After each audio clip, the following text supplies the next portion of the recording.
Well, I hope to share 3 papers by Freud, Sigmund Freud, with all of you to start this topic. And first of all, I have a question here.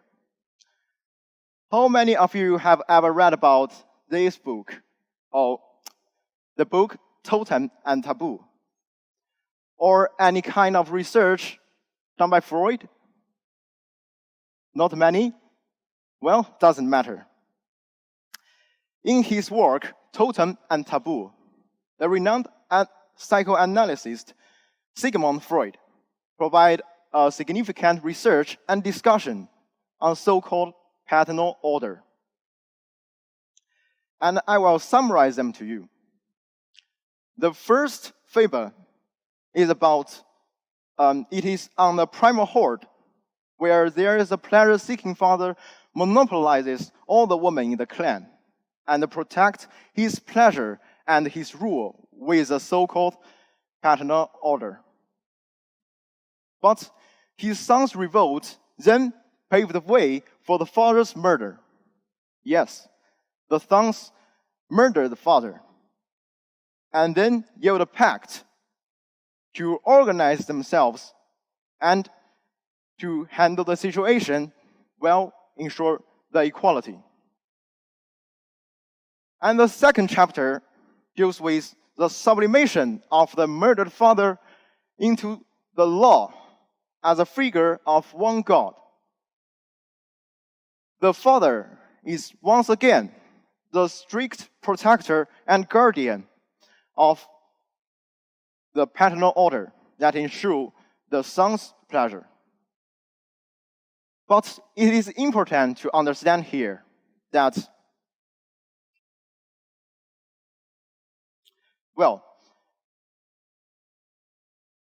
it is important to understand here the murdered father, the real father, is only returns in the gifts of the symbolic father. It is now a kind of divinity. He used to be the dominator of pleasure. Now is his sons. His sons will then become new fathers in their own clan. And the third chapter is about the son's participation of the father's glory. And in Christianity, at the price of a violent initiation, the initiation of the Son of God into what humanity imposes on itself in the way of torture and death. It is also the reproduction of paternal order, which is a compromise with father. Be willing to join in the endless movement, deprivation, murder, and reproduction.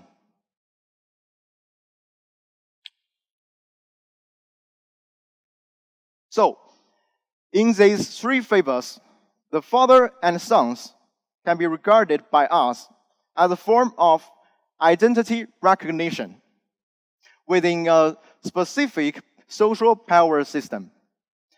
As for the power system that demand eternal obedience and the reproduction of paternal order, it can be seen as a persecution because it forces people to pursue for the maintenance of the past system rather than a revolution. We call it, or many philosophers refer to it, the pre-reflection and pre-modernity. And many of them were inspired by the famous French philosopher Alain Badiou. And I really recommend you to read his book, What is a Real Life, which really provides spiritual guidance for us, for young people. And it is not hard for everyone to guess that the topic we are going to discuss today, the recreation of life, will revolve around the philosophical rebirth of young people.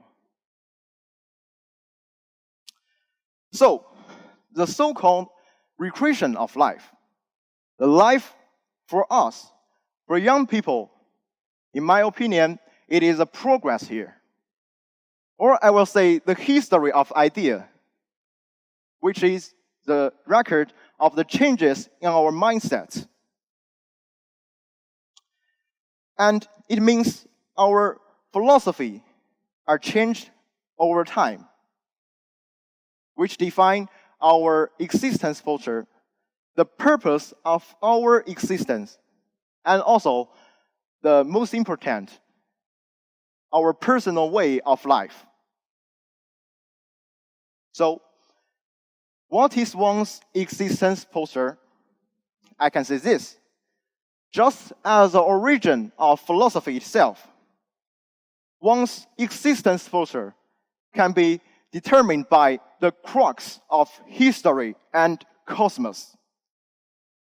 And in our life, the existence posture can refer to one's distribution of labor, one's ideology, and one's attitude toward the authority they obey.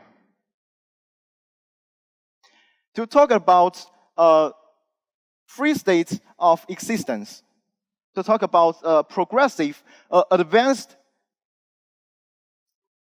existence posture, just as Schelling, a German classical philosopher, expounded in his work, Transcendental Idealism System. Schelling said, all philosophy, in its essence, is a record, is a history of the continuous advancement of our own recognition. So when discussing the recognition and the mental health of young people, we need to analyze and discuss and do some research about the philosophical contradictions and problems, and also offer our solution. How to enable young people to recreate their life. So, to understand the recreation of life, we first need to back to its opposite, and the path toward death. And I will summarize it as a path of pre-reflection. Many people lack of the guidance of the paradigm, the conceptual paradigm of reality. They want to, once and for all, to thoroughly attribute and trace the cause of the affliction within the reality. But either one should not be think at all. It means to give up one's subjectivity and one's initiative. And either one is a kind of pre-reflection. It is a totally passive acceptance of metaphysics, which dissected in what Kant expounded in his the critique of pure reason. Reason sees itself necessitated to take refuge into the principles that overstep all the use of experience, but then falls into obscurity and contradictions. It must be somewhere proceeding on the ground of hidden errors, but it cannot discover them, since it surpasses the bound of all experience and no longer recognize any kind of touchstone of experience, which means it is researching the changing world with a static, arbitrary system. So this once again emphasizes the significance of the vitality and openness of our idea. In Freud research on the indigenous people on the New Zealand, there was a peculiar rule that anyone who came into contact with the sin of kings and chieftains will die an unnatural death. And by applying the previously model, the model of father and sons, we can easily find the reason why the rulers were endowed with certain type of divinity. Is because that people need the explanation of metaphysics. And the same thing, the reason why young people lose their heart, lose their confidence, is due to the principles, the untested knowledge tell them the unbreakable authority and the word cannot be changed through their practice. But in contrast, one's subjectivity is the realization that human being itself is an intermediary of all the things. The reality, the thing in itself, is unattainable. But phenomena, the only way we could recognize a word is only rely on our intuitive perception.